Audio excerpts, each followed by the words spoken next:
Subscribe now and press the bell icon. Never miss an update.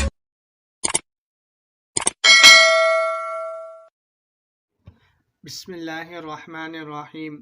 حضرت ابو بکر صدیق رضی اللہ تعالی عنہ کی سادگی و انکساری۔ خلافت کے عظیم ترین منصب پر فائز ہونے کے باوجود صدیق اکبر رضی اللہ تعالی عنہ کی سادگی اور انکساری کا یہ عالم تھا کہ ہمیشہ خدمت خلق میں مشغول و منہمک رہا کرتے تھے۔ خود اپنے ہاتھ سے بلا جھجک دوسروں کے روزمرہ کے کام کاج کر دیا کرتے تھے۔ بے کسوں کی دستگیری اور ضرورت مندوں کی خبرگیری کو انہوں نے تا حیات اپنا شیوا و شعار بنائے رکھا۔ حضرت عمر رضی اللہ تعالی عنہ فرماتے ہیں، یعنی ابو بکر کے زمانہ خلافت کے دوران میں ان کے معمولات کا جائزہ لیا کرتا تھا۔ چنانچہ ایک روز میں نے انہیں خاموشی کے ساتھ مدینہ شہر سے باہر کی جانب روانہ ہوتے دیکھا۔ میں بھی ان کے پیچھے ہو لیا۔ ایک مضافاتی بستی میں پہنچنے کے بعد وہ ایک معمولی سی جھوپڑی میں داخل ہو گئے۔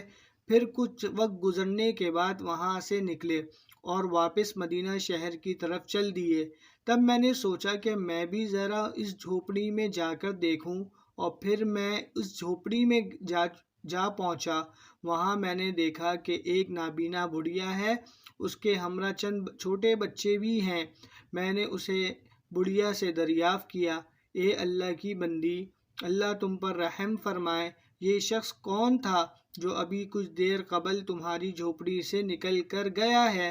بڑھیا نے جواب دیا، یہ شخص یہاں اکثر آیا کرتا ہے، لیکن ہمیں نہیں معلوم یہ کون ہے۔ تب میں نے کہا، اچھا یہ بتاؤ، یہ شخص یہاں آ کر کرتا کیا ہے؟ اس پر بڑھیا نے کہا، یہ ہماری اس جھوپڑی میں جھاڑو لگاتا ہے، صفائی کرتا ہے، ہمارے لیے پانی بھرتا ہے، ہمارے لیے کھانا بھی تیار کرتا ہے، اور پھر ہمارے برتن مانجتا ہے اور بس واپس چلا جاتا ہے۔